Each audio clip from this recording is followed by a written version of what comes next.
thinking about when you're tossing around in bed at night as you prepare for this final weekend? Well, I'm not sure you want to go down that route, but I mean, it's excitement. We're excited. Just obviously a little wait and see games in terms of dates and also rosters where we're at with everybody.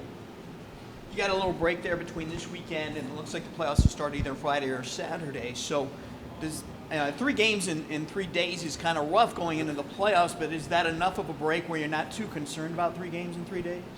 Yeah, no, we're not too concerned. We have plenty of juice left, and we have extra guys that are ready to fill in, and so we'll kind of see where we're at after, see how the weekend goes here, see where we're at going into Saturday and Sunday.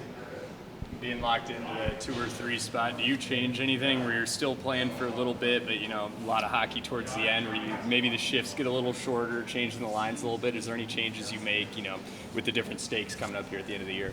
Yeah, no, I mean it is. I mean, kind of like you said, it just depends a little bit lineups and stuff like that. But the players, talking to a lot of them, they all want to play, they all want to win the next game mentality. So, you had to make them come out of the lineup if you want to rest guys. But I think that we're the guys that are playing right now are healthy, so that's the biggest thing.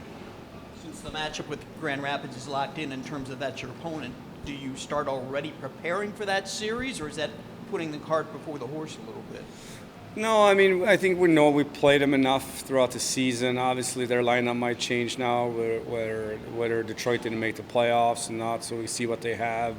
But I think we have a grasp on their team in general and their structure, but just like they do with us. So it just comes down to the little things. I know Phillips didn't play over the weekend. What's kind of the game plan for ramping him up for the playoffs right now? He'll be playing this weekend again. He just need a little time to rest certain things, but he looked good today in practice. Do you have to be really still cautious with his minutes because of the injuries coming off of? I don't. It's more so game in the rhythm of playing, more so than in the minutes. I think that we don't want him sitting too long, stretched during the games and stuff like that. So I felt like before this weekend, I thought he was getting into rhythm. Obviously, this weekend not playing, kind of start back over again. But he's a pro. He knows he knows how to get himself ready. So you threw Ludwinski right into the fire in some big games. What have you seen from him, and what is it about him that made you say, hey, he's good to go, he's good to help us right now? Yeah, lots to like there. Small sample with a couple of games, but just the feedback we got from our development staff on him and the scouts about him kind of matched how he played. I liked his pace of play, like his tenacity, like his second, third effort. So lots to like there, and I think the game's going to slow down for him the more he plays here too. So yeah, we're happy with him. Last year, kind of had to fight for a playoff spot, coming down to the wire. Had to play in that best 2 out of 3. Different this time around, where you're really only playing for that seeding for now. Talk to me about just how much that rest helps for you guys. After a long season. Yeah, it helps. I think it's a little bit like Scott said. It's managing the rest versus you want guys to be ready, game ready as well, right? Sometimes if you take too much time off or you don't play for a while, then you get out of sync a little bit. So it's a fine line there, but I feel like we're in a good spot right now. What are your thoughts on that? As back when you were playing as a coach, now kind of the rest versus rust, or they got to stay locked in, but they can also use some time off. What do you think kind of helps a player more? And obviously it's a balance, but just talk to me about how you manage that as a coach. Yeah, a great question. I really think it's up to each individual a lot of times, and that's why we try to get a pulse on what each guy feels like and wants. And certain times you have to tell them what we're doing. But I think it is a balancing act. But I think the rest is obviously important as well. But I think we've gotten some rest here last couple of days, the week before. We've been able to rotate some guys in the lineup that hasn't played a lot. So I think we're in a good spot. It was a short sample for Del Mastro with the Blackhawks, and we knew that going into it. But what does a short little stint like that do for a guy like that? Well, I think he should be proud of the work he's done and where he's come from and how far he's come this season. So I'm assuming that's got a little confidence boost for him.